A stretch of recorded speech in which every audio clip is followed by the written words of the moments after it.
Bonjour à tous, c'est Sensei Boxing et aujourd'hui je suis au Platinum Hybrid Training Center rue Charcot. Alors aujourd'hui je suis là pour une vidéo un peu spéciale avec mon ami et collègue MBS Training. Marius, donc coach diplômé d'État dans tout ce qui est activité gymnique de la force et de la forme. J'entraîne au Platinum avec Greg. Donc Marius et moi on a travaillé ensemble sur pas mal de projets, très sur la partie préparation physique, comment frapper plus fort. Donc aujourd'hui c'est Sensei Boxing et MBS Training qui vont vous montrer comment améliorer votre force de frappe. Allez, c'est parti. Ok, pour augmenter sa force de frappe, on va utiliser un système d'entraînement qui s'appelle le Knockout Conditioning.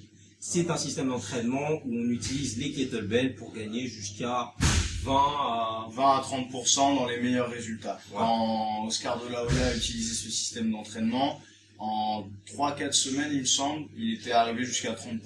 Bon, on est déjà sur une bonne marge, mais en tout cas, vous pouvez avoir des très bons résultats déjà avec quelques semaines d'entraînement et sur plusieurs mois, ça peut vraiment donner du bon résultat. D'ailleurs, si vous voulez une vidéo sur comment boxer comme Oscar de la Hoya, faut pas hésiter à le préciser dans les commentaires. Donc là, on va vous présenter comment faire le knockout conditioning avec un des mouvements les plus importants, à mon avis. Oui. C'est ce qu'on appelle l'oscillation. Donc là, on est sur la première phase, la prise en main. Donc, je vais me placer au-dessus de ma kettle. Je vais descendre, d'accord? Donc, bien fléchir sur mes jambes. Et là, le centre de gravité légèrement en arrière. Et en fait, l'oscillation va se faire dès le départ. C'est-à-dire que dès le départ, je vais commencer à osciller. Donc, ça commence à partir du sol. Pour éviter qu'en fait, on ait un déplacement de charge et qu'après, on démarre l'oscillation. En fait, on peut la démarrer vraiment d'ici. Hop, je pousse mes fesses en arrière et je démarre. Ici.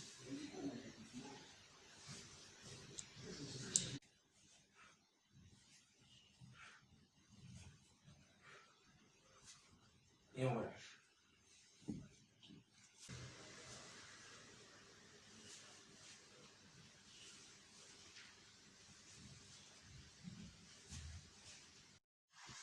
Ok, la chose la plus importante à comprendre dans le knockout conditioning, c'est le temps de travail. Pas plus de 30 secondes. Si vous débutez, vous pouvez être sur du 20 secondes, mais on ne dépasse jamais 30. Donc, vous avez 30 secondes de shadowboxing, très très léger, où on se détend, on fait attention à sa technique. Ensuite, 15 secondes de repos. Et certes, ça paraît court, mais vous en aurez bien besoin, donc respectez ce temps, 15 secondes de repos. Ensuite, vous allez prendre votre kettlebell et travailler sur un mouvement spécifique de boxe. Vous prenez encore 15 secondes de repos, ça vous laisse juste assez de temps pour mettre vos gants. Et une fois que vous avez vos gants, travail au sac, travail sur des PAO avec un partenaire, vous détruisez le sac, vous cherchez exclusivement la puissance. Là, le but, c'est de faire mal, c'est de mettre KO. Donc, quelque chose qu'il est très important de préciser, c'est avec quel poids travailler. Déjà, pour travailler avec du 4 kg, ne vous sentez pas inférieur débutant, vraiment n'hésitez pas pour la bonne prise en main. Pour vous donner une idée, 6 kg, on commence déjà à être un niveau intermédiaire, 8 kg plutôt confirmé, à 10 kg, ça veut dire que vous pesez déjà 91 kg. D'accord? Donc, n'hésitez pas à employer des poids, 6, 8 kg grand maximum, mais on va dire que la moyenne c'est 6 kg et c'est déjà pas mal. Donc là, on va voir direct avec prise normale. Donc quand on a la paume vers le bas. Donc ça, c'est la prise qui s'apparente une fois que le cou est visé. D'accord? Et bien vissé. Une fois que j'ai envoyé mon bras, paume vers le bas. Donc c'est ce qu'on va voir tout de suite. Ici, je garde mon bras au niveau du menton. Là, je commence à osciller. Je me place en garde. Hop, dès que je suis en fin d'extension, je ramène et j'envoie la kettle. J'hésite pas à utiliser la hanche, d'accord, pour bien propulser. J'inspire.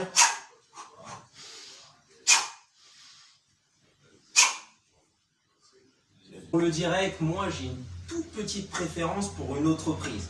Avec Marius, vous avez vu la prise normale. Moi, je préfère avoir la prise marteau. Donc cette fois, on va prendre la kettlebell, la placer, et lorsque je vais faire mon oscillation,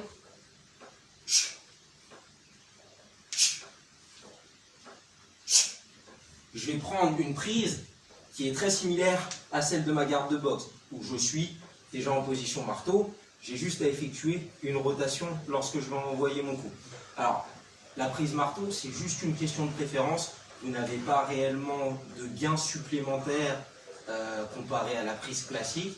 C'est vraiment juste une question de confort. Certains seront plus à l'aise avec l'un, d'autres à l'aise avec l'autre. Très bien, nous allons passer au second mouvement de la vidéo, les crochets. Alors, au knockout conditioning, on a plusieurs méthodes pour travailler les crochets, mais aujourd'hui, on va vous fournir la méthode la plus simple et la plus efficace pour augmenter la puissance de vos crochets.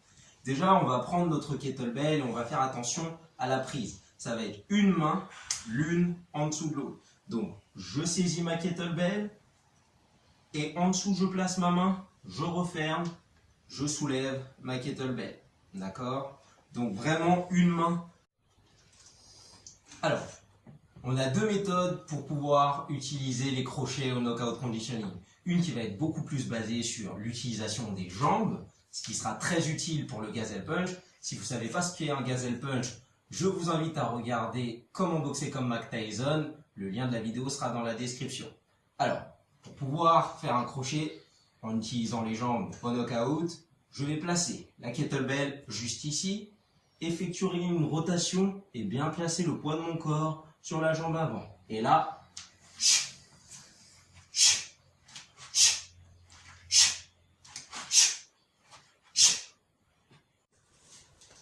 l'autre méthode pour travailler ces crochets, ça va être de se concentrer sur la rotation afin de donner beaucoup plus de puissance.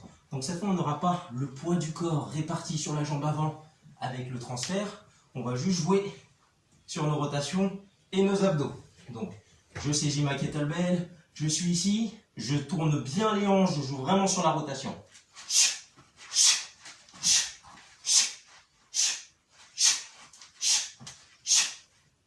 Greg là vous a présenté deux manières d'effectuer les crochets, donc une plus en explosivité, une où on va être plus ancré et travailler plus sur la rotation au niveau des obliques. Là maintenant ce qu'on va faire, c'est faire la transition sur notre partie Art of Footwork, donc il y a un de nos modules de formation.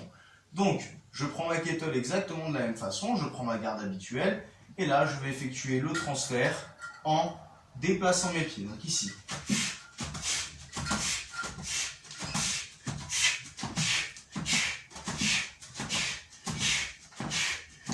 D'accord? Donc, un pied chasse l'autre, c'est le principe de ce déplacement. N'oubliez pas de bien faire la transition en partant de vos hanches. D'accord? Donc ça, c'est quelque chose que vous pouvez travailler sur l'échelle de rythme, en dehors de vos entraînements de boxe, et que vous pouvez retrouver, faire la transition après sur la kettlebell. On récapitule, pour une session, vous ferez 5 tours. Entre chaque tour, 1 minute de repos.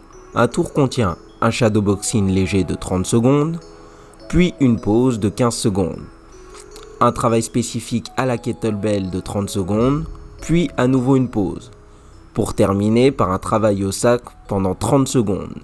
Et là, vous profitez de votre minute de repos. J'espère que cette vidéo vous a plu et qu'elle vous aura été utile. Si c'est le cas, laissez un pouce bleu. Une fois que vous aurez testé la méthode, faites-moi savoir votre ressenti dans les commentaires. Pour plus de tutos, abonnez-vous à la chaîne et cliquez sur la cloche de notification afin d'être tenu au courant lorsque je sors une nouvelle vidéo. Vous pouvez aussi me suivre sur Instagram à Sensei Boxing Paris. Enfin, vous pouvez suivre MBS Training sur son Instagram à MBS Training. Et le Platinium, la salle qui nous a hébergés et que je remercie, à Platinium Paris. C'était Sensei Boxing et je vous souhaite bon entraînement.